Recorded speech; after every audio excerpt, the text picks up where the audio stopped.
Hi മക്കളെ, നമ്മളിന്നിവിടെ ചെയ്യാൻ പോകുന്നത് നിങ്ങൾ ഇക്വിലിബ്രിയം എന്നുള്ള ചാപ്റ്ററിലെ one of the most important ടോപ്പിക്കാണ് സോലുബിലിറ്റി പ്രൊഡക്റ്റ്. ഈ സോലുബിലിറ്റി പ്രൊഡക്റ്റിനെ കുറിച്ച് ഏകദേശം 3 ക്വസ്റ്റ്യനോളം NCERT അഡീഷണൽ എക്സസൈസ് ഭാഗത്ത് കൊടുത്തിട്ടുണ്ട്. അപ്പോൾ നമ്മൾ ഇന്ന് എന്ത് ചെയ്യാം, അതിലെ ഒരു ക്വസ്റ്റ്യൻ എന്ത് ചെയ്യാം നമുക്കൊന്ന് ചെയ്ത് നോക്കാം.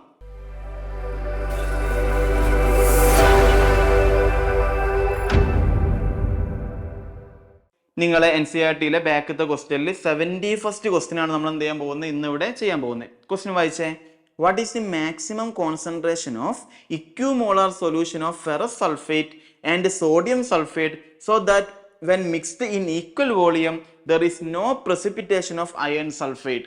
അതായത് അയൺ സൾഫൈഡ് പ്രസിപ്പിറ്റേറ്റ് ഫോം ചെയ്യാൻ പാടില്ല. അയൺ സൾഫൈഡിന്റെ KSP ക്വസ്റ്റ്യനിൽ തന്നിട്ടുണ്ട്. നിങ്ങൾ പഠിച്ചിട്ടുണ്ടാകും, ഒരാളുടെ അയോണിക് പ്രൊഡക്റ്റ് KSPയേക്കാളും കൂടുതലാണെങ്കിൽ അവിടെ എന്ത് ഫോം ചെയ്യും, പ്രസിപ്പിറ്റേറ്റ് എന്ത് ചെയ്യും, ഫോം ചെയ്യും. അപ്പൊ നമ്മൾ എന്താ ചെയ്യേണ്ടത്, ഇവിടെ ക്വസ്റ്റ്യൻ നല്ലപോലെ വായിച്ച് മനസ്സിലാക്കുക. അതായത് അയൺ സൾഫൈഡിലുള്ള Fe2+ന്റെ കോൺസെൻട്രേഷനും S2- കോൺസെൻട്രേഷൻ നിങ്ങൾ മൾട്ടിപ്ലൈ ചെയ്യുക. അതാണ് അയോണിക് കോൺസെൻട്രേഷൻ അല്ലെങ്കിൽ അയോണിക് പ്രൊഡക്റ്റ് ഓഫ് FeS. അത് ഇതിനേക്കാളും കൂടുതലാകരുത്. ഓക്കെ, അപ്പൊ നമുക്ക് എന്ത് ചെയ്യാം, പതുക്കെ ചെയ്ത് നോക്കാം. എടാ മക്കളെ, എൻ്റെ അടുത്ത് FeSO4 ഉണ്ട്, അതേപോലെ എൻ്റെ കയ്യിൽ ആരും ഉണ്ട്, Na2S ഉണ്ട്. രണ്ടാളുടെ കോൺസെൻട്രേഷനും സെയിം ആണെന്ന് ക്വസ്റ്റ്യനിൽ തന്നിട്ടുണ്ട്. അതുകൊണ്ട് രണ്ടാളുടെ കോൺസെൻട്രേഷൻ ഞാൻ തൽക്കാലം എന്തായിട്ട് എടുത്തു, X ആയിട്ട് എടുത്തു. ഈ രണ്ടാളെയും ഒരു ബീക്കറിൽ എന്ത് ചെയ്തു, മിക്സ് ചെയ്തു. രണ്ടാളുടെ ഈക്വൽ വോളിയം, FeSO4ന്റെ വോളിയം എന്താണോ അത് തന്നെയാണ് Na2Sന്റെ വോളിയം. ഇപ്പൊ രണ്ട് ഈക്വൽ വോളിയം ഞാൻ ഒരു ബീക്കറിൽ മിക്സ് ചെയ്യുമ്പോൾ മക്കളെ വോളിയം എന്താകും, ഒരാളുടെ വോളിയം V, മറ്റാളുടെ വോളിയം V ആണെങ്കിൽ രണ്ടാളെയും കൂടി മിക്സ് ചെയ്യുമ്പോൾ ടോട്ടൽ വോളിയം 2V ആയില്ലേ. അപ്പൊ വോളിയം ഡബിൾ ആയി. എടാ, വോളിയം ഡബിൾ ആയാൽ മക്കളെ കോൺസെൻട്രേഷൻ എന്താകും, ഹാഫ് ആവൂലേ. അപ്പൊ ആഫ്റ്റർ മിക്സിങ്ങിന് ശേഷം FeSO4ന്റെ കോൺസെൻട്രേഷനും Na2Sന്റെ കോൺസെൻട്രേഷനും എന്താകും, പകുതിയാകും, X/2 ആകും. അപ്പൊ എന്റെ ബീക്കറിൽ ആരുണ്ട്, FeSO4 ഉണ്ട്, Na2S ഉണ്ട്. അവര് രണ്ടാളും റിയാക്ട് ചെയ്യുമ്പോഴാണ് നമുക്ക് എന്ത് കിട്ടുകടാ, ഒന്ന് പെട്ടെന്ന് പറഞ്ഞേ, എന്ത് കിട്ടുക, FeS കിട്ടുക. ആ FeS അവിടെ സോലുബിൾ ആയിട്ട് കിടക്കണം, പ്രസിപ്പിറ്റേറ്റ് ആയിട്ട് ഫോം ചെയ്യാൻ പാടില്ല. അപ്പൊ നമുക്ക് എന്ത് ചെയ്യാം, FeSന്റെ സോലുബിലിറ്റി പ്രൊഡക്റ്റും കാര്യങ്ങളൊക്കെ ഒന്ന് നോക്കാം.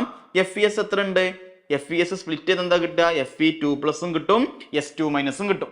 ഇനി നിങ്ങൾ നോക്കണേ, ഇവിടെ എത്ര എൻ്റെ ഈ കയ്യിൽ എത്ര Fe2+ ഉണ്ടോ അത്രയും Fe2+ ഇവിടെ ഉണ്ടാവും. എടാ, ഇവിടെ എത്ര FeSO4 ഉണ്ട്, X/2. അപ്പൊ എത്ര Fe2+ ഉണ്ടാവുക, X/2. അപ്പൊ ഇവിടെ എത്ര Fe2+ ഉണ്ടാവുക, ഇവിടെ X/2.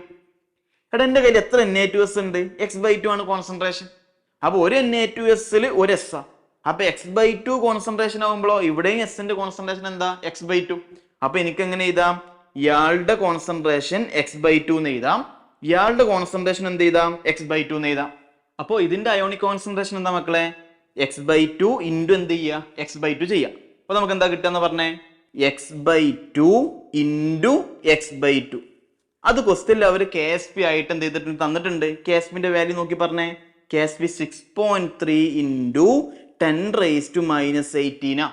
അപ്പൊ എന്ത് കിട്ടും, X²/4 ഈക്വൽ ടു 6.3 ഇൻറ്റു 10⁻⁻18 കിട്ടും. അപ്പൊ X² equal to 4 into 6.3 into 10⁻⁻18 കിട്ടും. Therefore നമ്മൾ സോൾവ് ചെയ്യുമ്പോൾ X ഈക്വൽ ടു എന്ത് ചെയ്താൽ മതി, ഇതിന്റെ റൂട്ട് എടുത്താൽ മതി. അപ്പൊ ഇതിന്റെ റൂട്ട് എടുക്കുമ്പോൾ 4 ഇൻറ്റു 6.3 ഇൻറ്റു 10⁻⁻18 ചെയ്യാം. അപ്പൊ ഏകദേശം എന്താ മക്കളെ കിട്ടുക, ഇതിന്റെ റൂട്ട് എടുത്താൽ 10⁻⁻9 കിട്ടും. പിന്നെ 4 ഇൻറ്റു 6.3 റൂട്ട് നിങ്ങൾ ചെയ്ത് നോക്കുകൊണ്ട് ഏകദേശം 5.02 സംതിങ് കിട്ടും. അപ്പൊ ഇതാണ് എന്ത്, ഈ നമ്മളുടെ ഈ X എന്താ, നിങ്ങൾ ബാക്കിലോട്ട് നോക്കി പറഞ്ഞേ, ഈ X ആണെന്ത്, നമ്മൾ എടുക്കുന്ന ആദ്യത്തെ FeSO4ന്റെ കോൺസെൻട്രേഷൻ. ഇതിനേക്കാൾ അപ്പൊ ഈ ഒരു X വെച്ച് സബ്സ്റ്റിറ്റ്യൂട്ട് ചെയ്യുമ്പോഴാണ് നമുക്ക് എന്ത് ചെയ്യുക, കറക്റ്റ് ആയിട്ട് എന്ത് കിട്ടുക, KSP കിട്ടുക. ഈ X ഇതിനേക്കാളും കൂടിയാൽ നമുക്ക് കിട്ടുന്ന ഈ അയോണിക് കോൺസെൻട്രേഷൻ ഇതിനേക്കാളും കൂടും, KSPയേക്കാളും കൂടും. അയോണിക് കോൺസെൻട്രേഷൻ KSPയേക്കാളും കൂടിയാൽ അവിടെ എന്ത് ചെയ്യും, പ്രസിപ്പിറ്റേറ്റ് എന്ത് ചെയ്യും, ഫോം ചെയ്യും. അപ്പൊ നമുക്ക് മാക്സിമം ഈ വാല്യൂ എന്താവാനേ പാടുള്ളൂ, ഈ ഒരു വാല്യൂ ആവാനേ പാടുള്ളൂ. ഇതിനേക്കാളും കൂടിയാൽ അവിടെ പ്രസിപ്പിറ്റേറ്റ് ഫോം ചെയ്യും. അപ്പൊ നിങ്ങൾ എടുക്കേണ്ട FeSO4ന്റെയും Na2Sന്റെയും കോൺസെൻട്രേഷൻ നമ്മൾ ആൾറെഡി എടുത്തത് X. ആ X ഞാൻ ഇവിടെ എന്ത് ചെയ്തിട്ടുണ്ട്, ഫൈൻഡ് ഔട്ട് ചെയ്തിട്ടുണ്ട്. അപ്പൊ ഇതായിരിക്കും ഇതിന്റെ ആൻസർ വരിക. അപ്പൊ ഇവിടെ മെയിൻ കൺസെപ്റ്റ് എന്താന്ന് വെച്ചാൽ, നിങ്ങൾ FeSന്റെ KSP തന്നിട്ടുണ്ട്. അപ്പൊ Fe2+ന്റെ S2- കോൺസെൻട്രേഷൻ നമുക്ക് എന്ത് എവിടുന്ന് കിട്ടി, FeSO4ന്റെയും Na2Sന്റെ ഉള്ളിൽ നിന്നും കിട്ടി. മിക്സ് ചെയ്തപ്പം x/2 ആണ് രണ്ടും. അപ്പോൾ x/2 × x/2 ചെയ്തിട്ട് നിങ്ങൾ എങ്ങോട്ട് ഇക്വേറ്റ് ചെയ്യുക? KSPയിലോട്ട് ഇക്വേറ്റ് ചെയ്യുക. അതിൽ നിന്ന് നിങ്ങൾ എന്ത് കണ്ടുപിടിക്കുക? x കണ്ടുപിടിക്കുക. ഈ എക്സിനേക്കാളും കൂടിയാൽ ഈ വാല്യൂ ഈ ഒരു KSPയേക്കാളും വാല്യൂ കൂടും അയോണിക് കോൺസെൻട്രേഷൻ അല്ലെങ്കിൽ അയോണിക് പ്രൊഡക്റ്റ്. അങ്ങനെ കൂടിയാൽ പ്രസിപ്പിറ്റേറ്റ് ഫോം ചെയ്യും. അപ്പം എക്സാക്ട് മാക്സിമം നിങ്ങൾക്ക് ഈ എക്സ് ആയിട്ട് കൊടുക്കാം, അതായത് മാക്സിമം ഇത് കൊടുക്കാം, ഇതിനേക്കാളും കൂടിയാൽ പ്രസിപ്പിറ്റേറ്റ് ഫോം ചെയ്യും. അപ്പോൾ ഇതാണ് ഇതിന്റെ കൺസെപ്റ്റ്. ഓക്കെ ആണല്ലോ? അപ്പോൾ നിങ്ങൾ സ്വന്തമായിട്ട് ക്വസ്റ്റ്യൻ വീണ്ടും എന്ത് ചെയ്യുക? വർക്കൗട്ട് ചെയ്യുക, എന്നിട്ട് പ്രാക്ടീസ് ചെയ്ത് ഈ ക്വസ്റ്റ്യൻ എന്ത് ചെയ്യുക? കൺസെപ്റ്റ് ക്ലിയർ ആക്കി വെക്കുക കേട്ടോ. ഓക്കെ, അപ്പോൾ നമുക്ക് അടുത്ത ക്വസ്റ്റ്യൻ വേറൊരു വീഡിയോയിൽ എന്ത് ചെയ്യാം? എടുക്കാം. താങ്ക്